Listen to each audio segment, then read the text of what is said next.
Yo, what's going on, guys? It's Mikey back here, and today we're going to be recapping the Hawks-Grizzlies games from last night. The Hawks stormed the Grizzlies 120-105 at State Farm Arena. Huge win without Trae Young, without John Collins. Danilo Gallinari was injured coming into this game, and Kevin Huerter actually got injured during mid-game, but he was questionable to come back.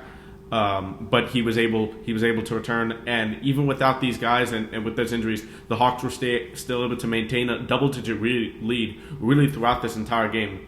At one point, the Hawks' biggest lead, I believe it was 23, and the Grizzlies' biggest lead was 2. The Hawks really controlled this game from beginning to end, and the really big difference was the defense. And man, it's no coincidence that you give Delong Wright these minutes and this usage, and he'll perform this way. I've been saying this all year, and y'all know how big of a Delong Wright fan I am.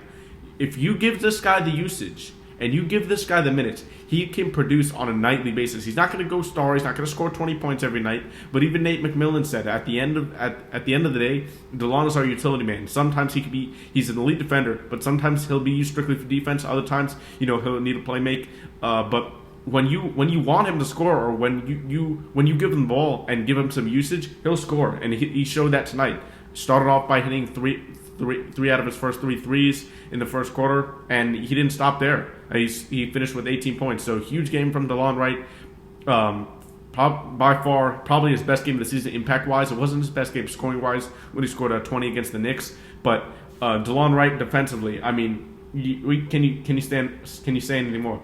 5 steals, 1 block, and actually he had 7 steals, but 2 of those were taken away at the end of the game. But really, he had John Morant really searching for answers in the first half. He and DeAndre Hunter played great in the first half, but John Morant made some adjustments in the second half, came out aggressive, and eventually finished with 29 points. So a decent game there from John Morant. But the 6 turnovers to 4 assists really showed the defense that DeAndre Hunter and Delong Wright played on him for the most part, for the better part of the game. So huge shout out to those two specifically for the defense. And DeAndre Hunter really has come along too well on his offensive game lately.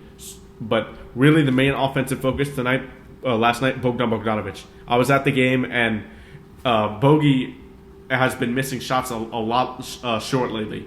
I don't know if it's his knee. He was just in a shooting slump. We didn't really know. But it was 5 games in the span of 2 months, and people were sometimes saying, oh, they were ready to write off Bogey again. Here comes inconsistent Bogey, first half Bogey.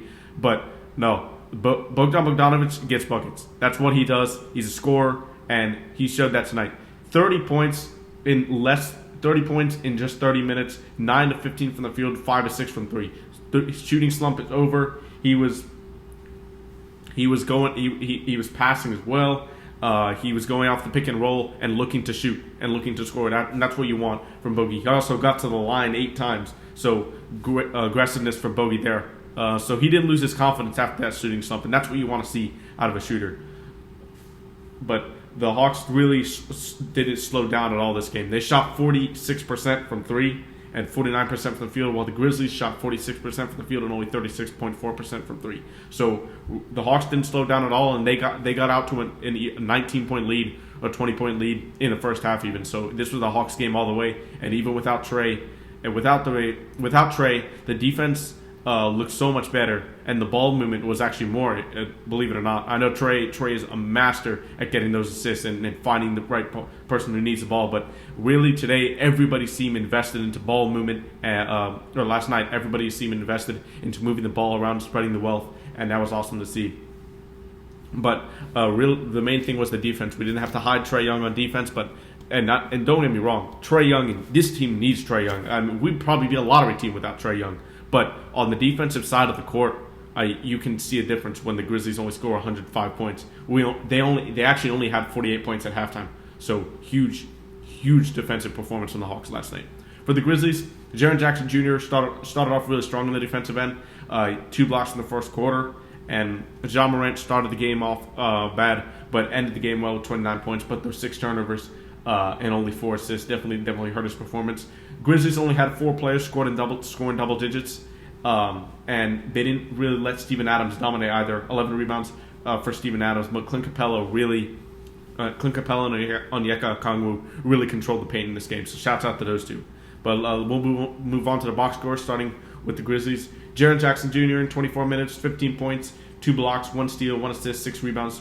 So definitely a decent game there from Jaren Jackson. I'm sure he's gonna want to say he could have rebounded a bit better, but he definitely was there blocking shots. And the first quarter was definitely active around the rim in terms of controlling the paint for the Grizzlies.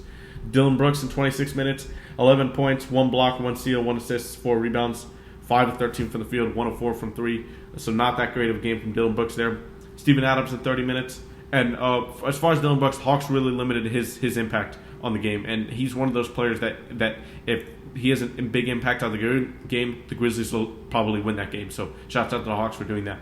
Steven Adams in 30 minutes didn't really do much on the offensive end, 3 points, but did add 1 steal, 1 block, 1 assist, and 11 rebounds. John Morant in 33 minutes finished with 29 points, but again, those 6 turnovers, 4 assists, and 3 rebounds, 11 for 23 from the field, and missed his only 3. We didn't see any real highlight dunks. He had a couple dunks, but no posters. He had a really acrobatic layup around Clint Capella, which was great to see, and I actually saw that up close and in person. So that was pretty cool. I was sitting about 3 rows from courtside with one of my friends, so that was awesome to see in person. But the atmosphere last night was awesome because fans really wanted to see Ja versus Trae. Unfortunately, it became Ja versus Delong Wright, and we saw a great matchup between those two when everybody wanted Trae versus Ja. But the game was still a great game as far as entertainment wise. Desmond Bane in 31 minutes, 15 points, 1 steal, 3 assists, 5 rebounds, 5 of 14 from the field, 3 of 9 from 3. So Bane didn't really shoot as well as he normally would on the efficiency-wise, but decent counting stats nonetheless. Brandon Clark in 17 minutes, 7 points, 5 blocks, 1 assist, 6 rebounds.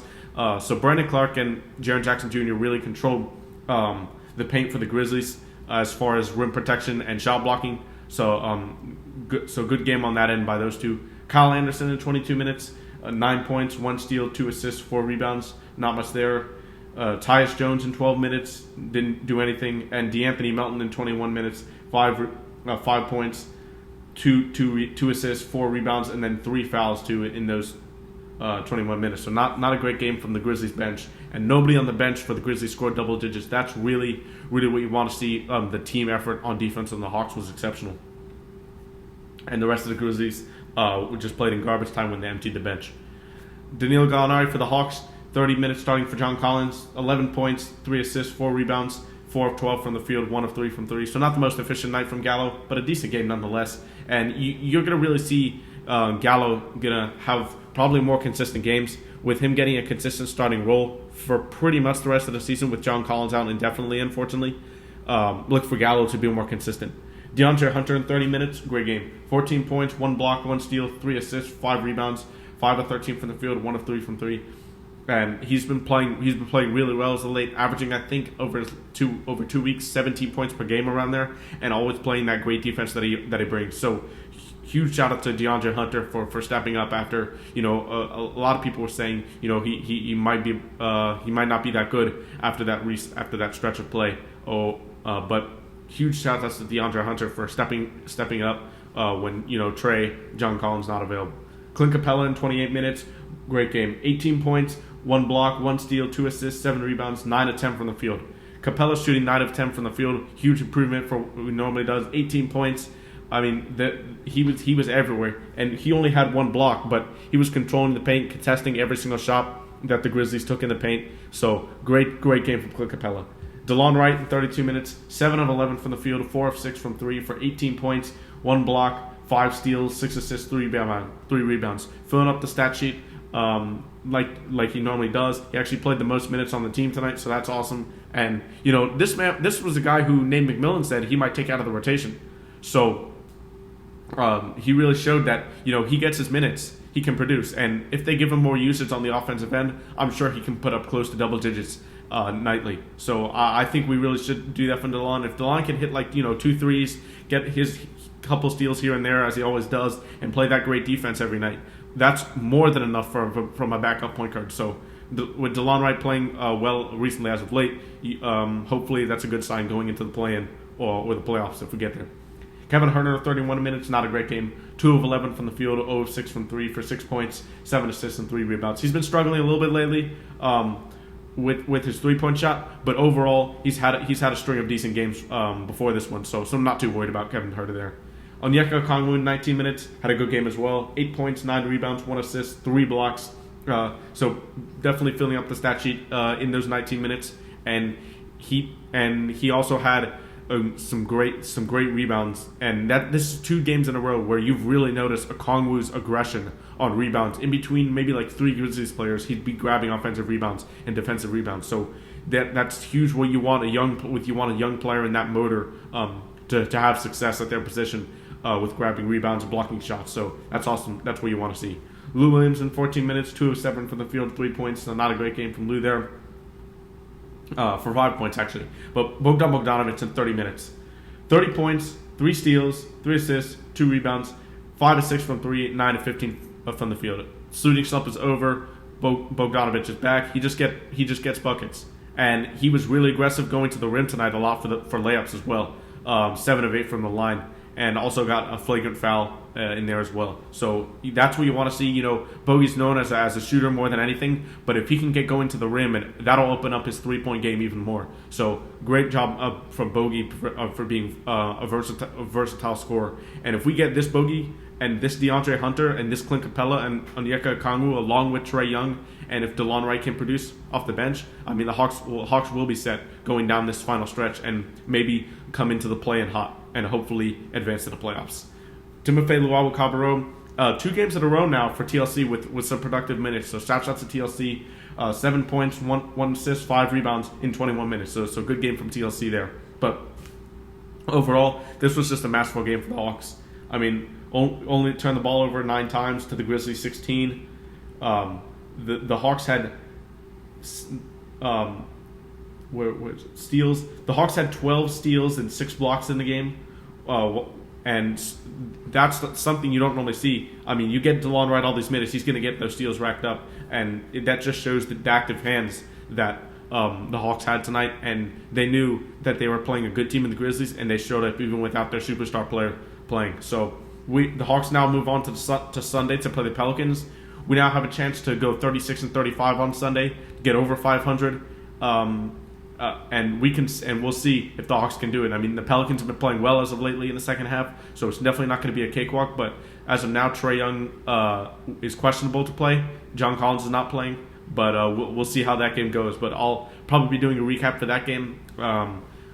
We'll see if I can watch it. I'll be driving back to North Carolina first to go back to school from spring break tomorrow. So if I get back to if I get back home in time, we'll see if I can watch the game and do a recap for that game. But look out for that if I do come out for that. If I do a recap for that game. Thanks for watching. Don't forget to like, comment, and subscribe. And I'll see you guys in the next one. Thanks.